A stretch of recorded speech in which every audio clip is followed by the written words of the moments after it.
There we go. Everything's shut up. I got stuff around my face because I was having some food before I started this.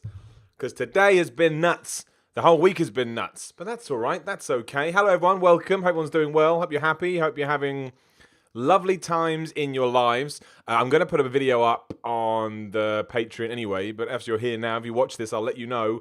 I am going away next week. Yeah, so I'm not going to be here. I'm going to try and get some content done this week to go up next week, but this week is kicking my ass content-wise. Just so much to get done. But I'm going to do my best. I don't want anyone to feel shortchanged for a week. I am going on a proper holiday. Haven't had a proper holiday now for about 8 years.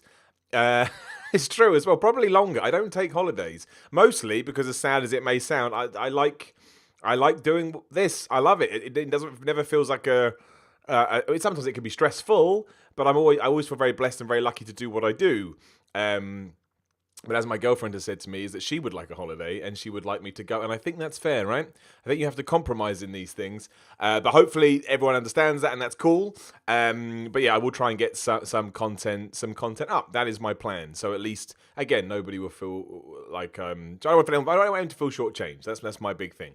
But hopefully, I look at other people's patrons, and people do this all the time, and yet that's just what goes on in my brain.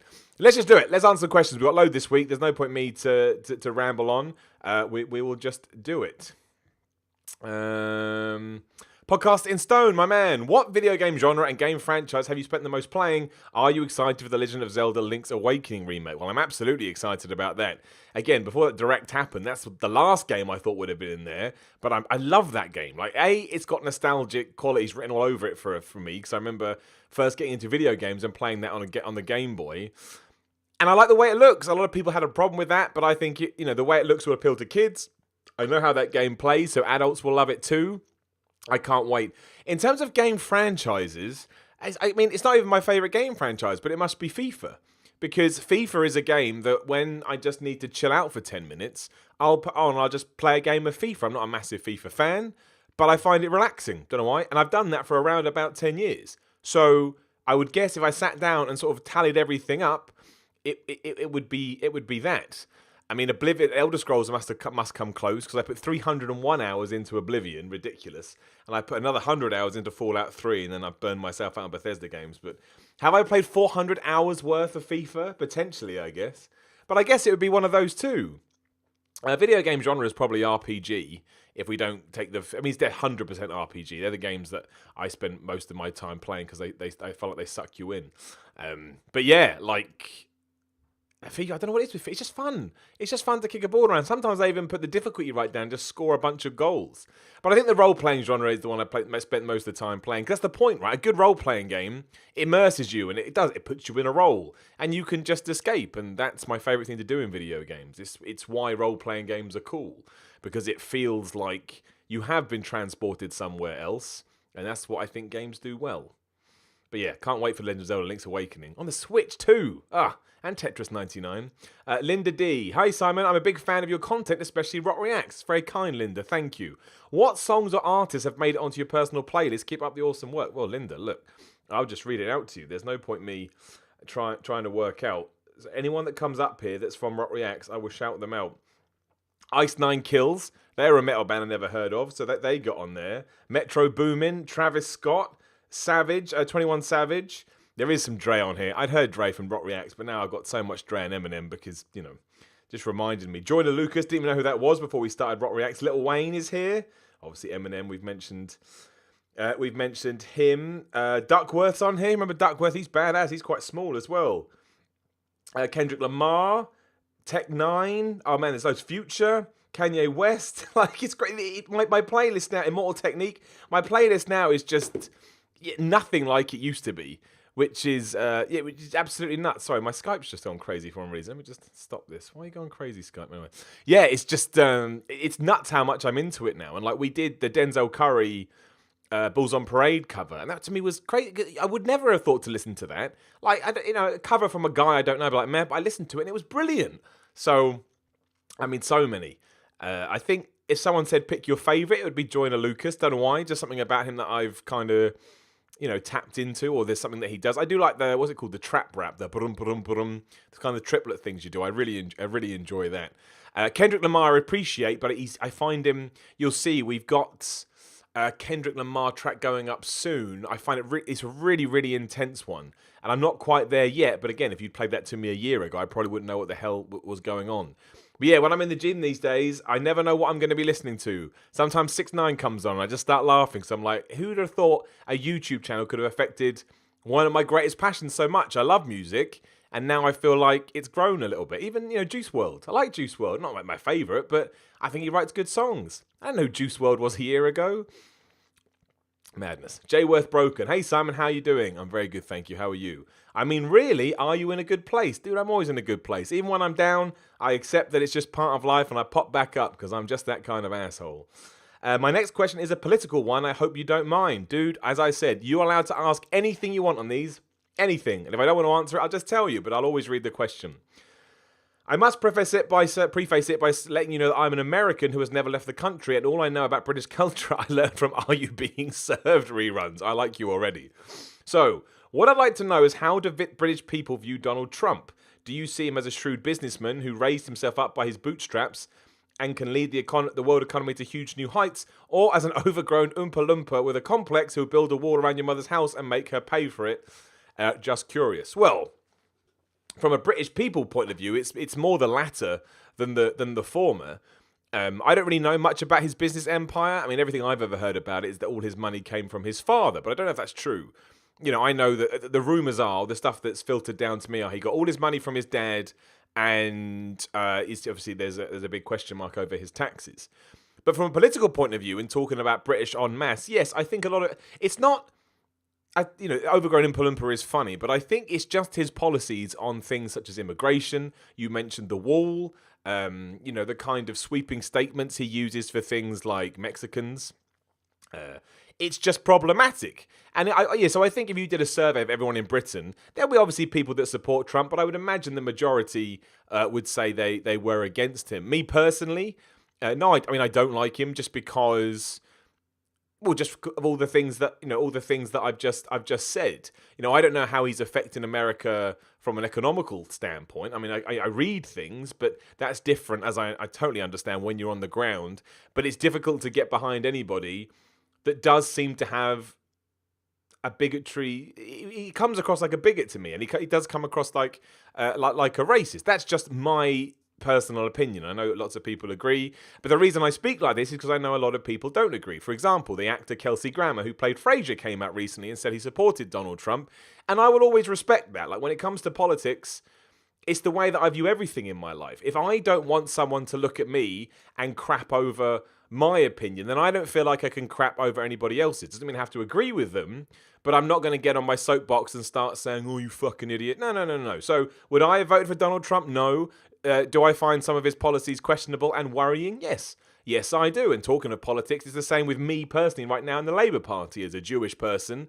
All the anti-Semitic stories that I read scares me. It's a terrifying thing to read because we've been in this kind of situation before. And I'm sure that's the same for many groups and many races. But no, en masse, my impression is that that's how the British people feel. But again, man, we voted for Brexit, something that Donald Trump supports, so I imagine there's a good few people that agree with everything he's doing. Me personally, nope. I don't think he brings much good into the political system. But again, if other people disagree, I respect it. I don't agree with it, but I respect it, and I'll always try and talk as professionally as I can. Mariam's in the comments too. This is currently playing in the background as I do my uni assignments. Your voice is oddly relaxing but not distracting. It's a compliment, I swear. It's all right, Mariam. You can say whatever you want. You can say I sound like a beaver. It's all good. You're allowed. You're nice, so you can say whatever you want to me. Good question, Jayworth. I like that. I like talking about different stuff. Hopefully, I answered it. James Hunt, what smart fans we are. We knew Daniel Bryan was walking away with the WWE Championship Elimination Chamber, but how many times did you think Kofi was about to win it? Who do you want Bryan to face at the Show of Shows? Well, finally, I have an answer for this. So, I never deep down thought that Kofi was going to win it, but I was more than happy to suspend my disbelief and go for the ride at the pay-per-view. And that's what I did, and I loved it. Personally, I still don't actually think that he should win. I would love it from one standpoint, but tying into your second question, James, I want Daniel Bryan to face Kevin Owens now at WrestleMania. Someone kind of came up with this idea that the video vignettes Kevin Owens have been sending in is supposed to paint him as an everyman. And obviously Daniel Bryan is the opposite of that. And I love Kevin Owens, and I can actually see a title change. If Kevin Owens comes back and relieves Daniel Bryan of that WWE Championship, I'm going to love it. So actually, I hope that they have a really good match at Fastlane, Kofi and Bryan. I hope that Bryan wins, because I think that helps establish his run. And then Kevin Owens comes back and you build to Mania and you have that. I'd love to see that. Daniel Bryan versus Kevin Owens at WrestleMania is something that excites me greatly. So that's the way I'm pitching it now. Also, what happened on Raw last night? The NXT debuts felt wasted, and I had a feeling of please don't ruin my toys. It was rushed. There's no point arguing it. It doesn't mean it's not going to be good down the line, but they had an idea. They didn't want to wait. They did it in a location that's not a smart territory. And it did. It fell on its ass. But luckily, SmackDown was a lot better, and I'm confident that the Raws and SmackDown that follow will pick it up. But just in case you're interested, they're up, guys. They're up. They ain't going nowhere. This is it. What happens to NXT, I don't know. But we may as well enjoy the ride, because that's where we are. Ruben Aguilera Torales. I hope I say that right, dude. It's a great name. Is the What Culture feud with the Bullet Club a work? Are you doing this to mock the WWE booking of superstars? No, it's not. It's nothing to do with the latter. As you people are lovely, I'll tell you, yes, it is a work. So basically, Tamatonga tweeted something out just before Christmas because he'd seen one of our videos as a joke, and I get on with Tamatonga because we did that interview All In and we got in with each other. And then he messaged me private. We had a private conversation where he said, we think you can do this. He announced the block party and he just wanted some extra advertising. We wanted to work with him because we thought it would be fun. So yes, it is a work, but it's not mocking the WWE booking of superstars. No, it's just something fun that happened to come up randomly. And I think what's going to happen is we're going to be at WrestleMania. We're going to go to the block party and we're going to do something there. And yes, again, I hope you don't say anything. I trust everyone. But the long-term plan is hopefully when New Japan come over for their August shows to get Tamatonga in Defiant and we'll have a match together. That's the plan. As you can imagine, there's a lot of red tape to get through first, but it's in the system and we'll see what happens. But yes, it's all a work, but keep that under your hats if you could, because it's more fun when people don't know. My man Josh. Hey, Simon, hope you're well. How does it feel now you're doing more wrestling-related stuff for Defiant? I'm sure you'd rather be in the ring, but it's got to be great doing what you're doing. Spot on, Josh. Very, very astute of you. It is that. I don't like not being involved. There's nothing worse than being sat home on a Saturday night when you know a taping is going on.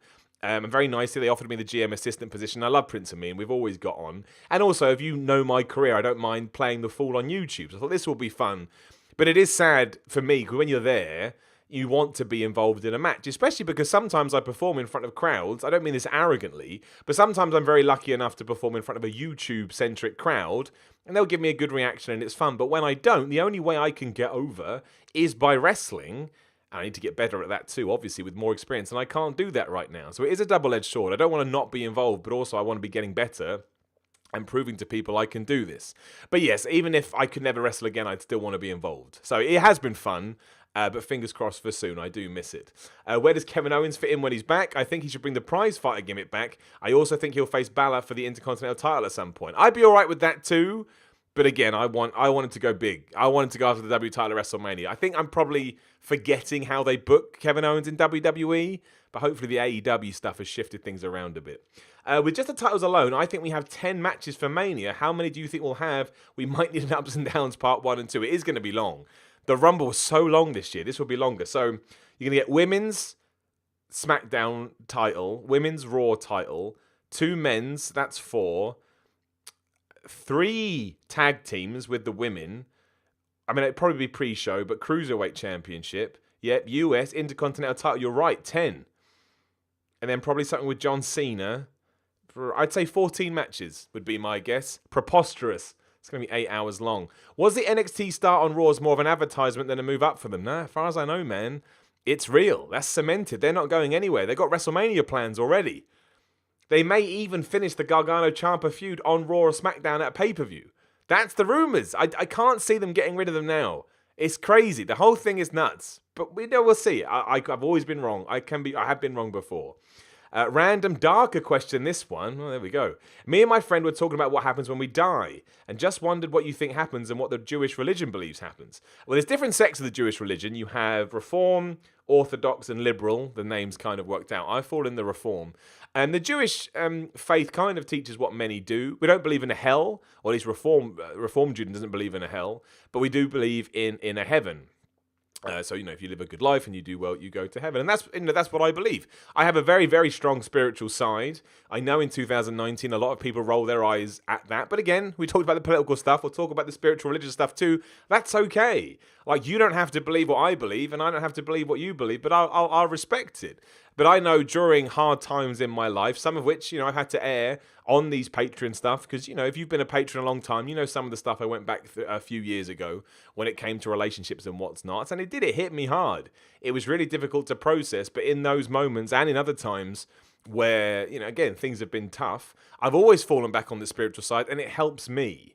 And that's why if you watch the vlog we did on religion a few months ago, I said to me it's a very personal and individual thing. And some people didn't really get that, and some people did.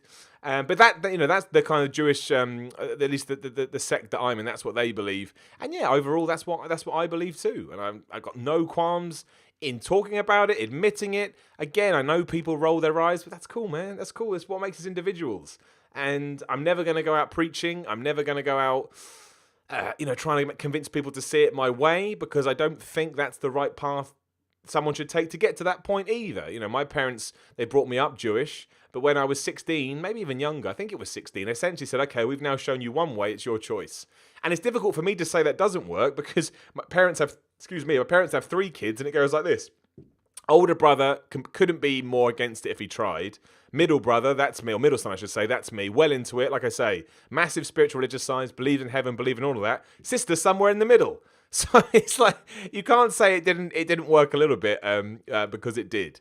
But no, I like questions like that, man. Not dark at all. It's something we have to deal with every day. I was thinking about doing a vlog about death, because it's just a crazy concept when you sit down and think about it. But I thought it was quite morbid. We'll build up to it. But no, I like it. Good question.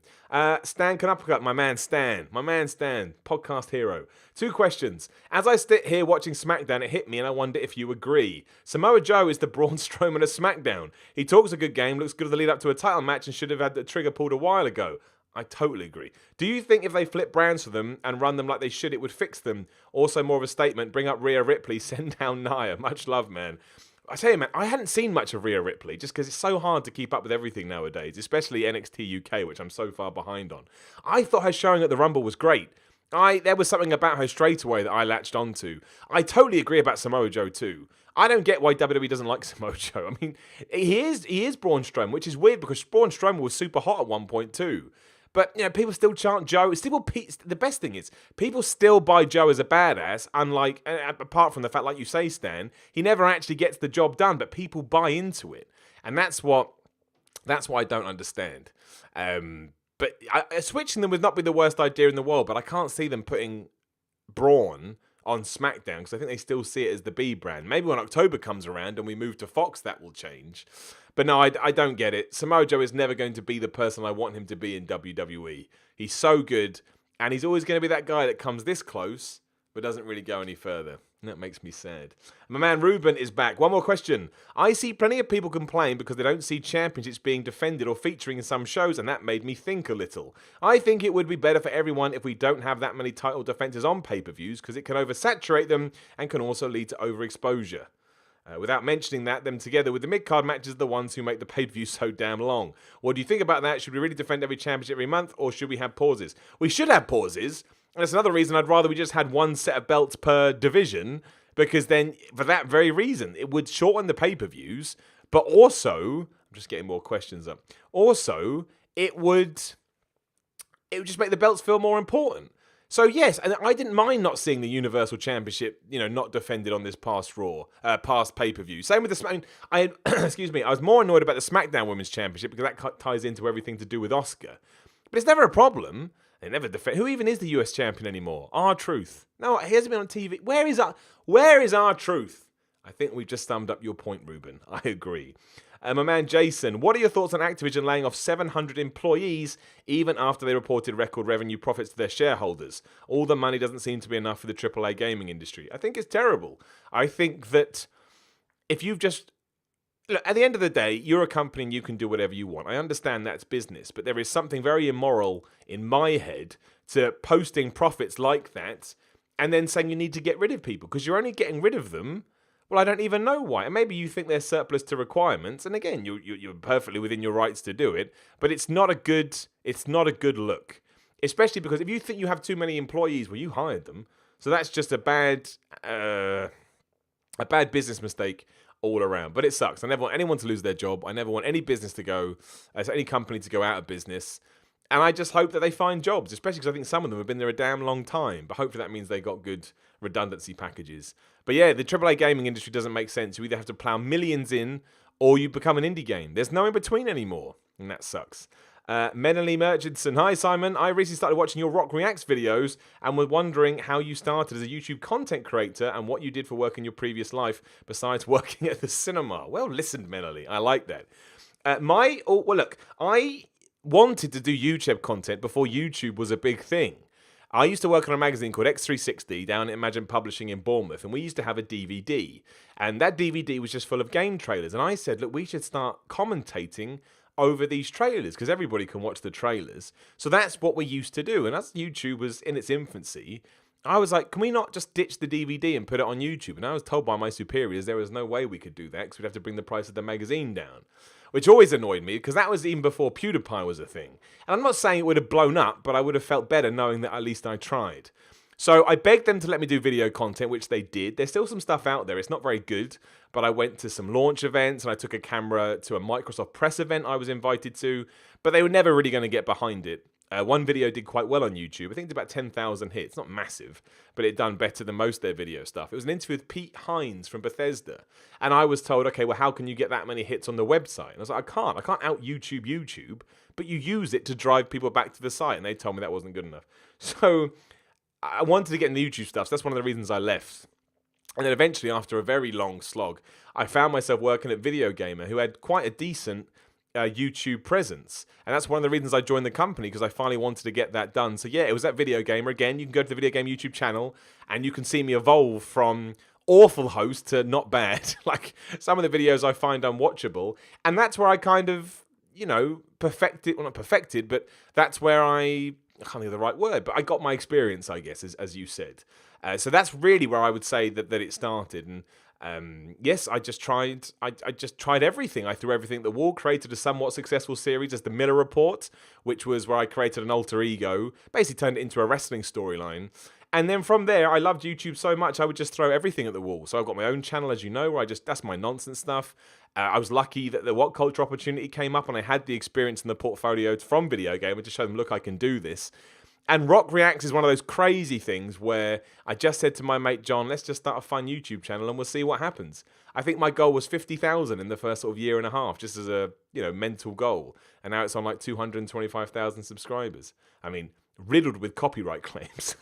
Doesn't make any money, but still. But yeah, it was. So that was around about 11, 12 years ago now when I started at Imagine. And I knew that I always wanted to do it. And as soon as I had started to do it, I was like, right, that's it. But yeah, so I think I joined Video Gamer in 2013 or 14. I can't remember. I think it was 14. And that's when I really kind of got my YouTube legs, for lack of a better term. And I love it. And I hope it never goes away. Nick Ams, won't be able to make it to the live showing of the Q&A because of work. Yes, I am back at work and back in the gym. Both good feelings. Good for you, Nick. Pleased to hear it.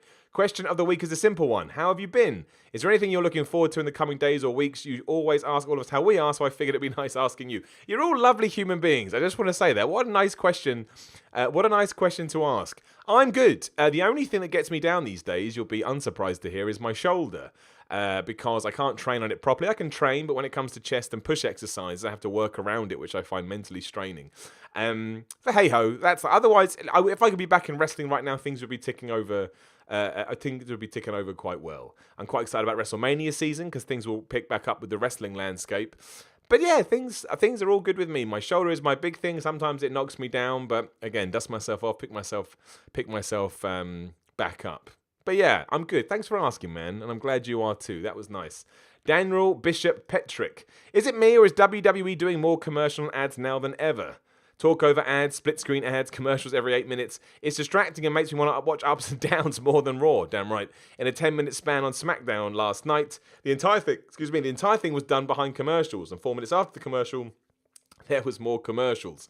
Also, the women's titles look classy and majestic. I love them. They look like belts champions would wear, unlike almost every main roster belt. I like that, Daniel. You went from what you didn't like to what you did like, and you balanced it out. I mean, there's always been loads of commercials. You probably are right. There probably are more right now. But at the same time, I kind of just shrug when it comes to where they're just part. What can you do? It does suck, but they're there. You just got to roll with it. And I do like the look of the women's titles. I quite like all the titles on Raw right now. I don't mind the WWE title. I think it looks all right. I don't necessarily like the tag team belts. They could probably change. But no, the women's one do look good. And Michael De Toffoli, I hope I always pronounce that right, bro. What do you think of the design of the new women's tag team titles? Oh, Daniel's replying to that. I've got it. I'm on the fence, honestly. But then again, I usually feel that way. Let's look them up. Let's actually look them up as we finish this. Women's tag team titles. WWE. That is gibberish. But good old Google will, will sort it out for me. They're all right. They do look a little bit something I find in a Kinder Egg. Nah, I think they're okay. Maybe I don't actually. I think they're fine. I never get too kind of caught up on what titles look like. No, I think they look nice enough. But you know, it's all about what the title means and represents rather than the way it looks. But yeah, they're good. I give them a solid 7 to 8 out of 10. I will muse on them a little bit, and I will get back to you. And that's it. That's all the questions. Good haul this week. I appreciate it. And there were some good ones. Religion, politics. As always, if you are still watching now, you can ask anything you want. I promise. We won't be doing one next week again because I am going to be away. I'm going to be abroad. I hope that's okay. I feel bad doing stuff like that, but I'm going to try and get some content up. I always want to make people feel like they're a part of a community here. But we all have to take breaks, right? It's just important for your brain, and you have to be nice to other people too. But I will be in touch with the relevant people I need to be in touch with, and there will be podcasts and whatnot going up then as well. So in the meantime, have good weeks, have good weekends when we get there, have good weeks next week. Any problems, issues, questions, or you don't think I'm delivering on something, please do drop me a line in the Patreon too. And that's that. It's always been a pleasure. I am now going to find the stop button, which I can't remember where it is, and I'll talk to you again soon.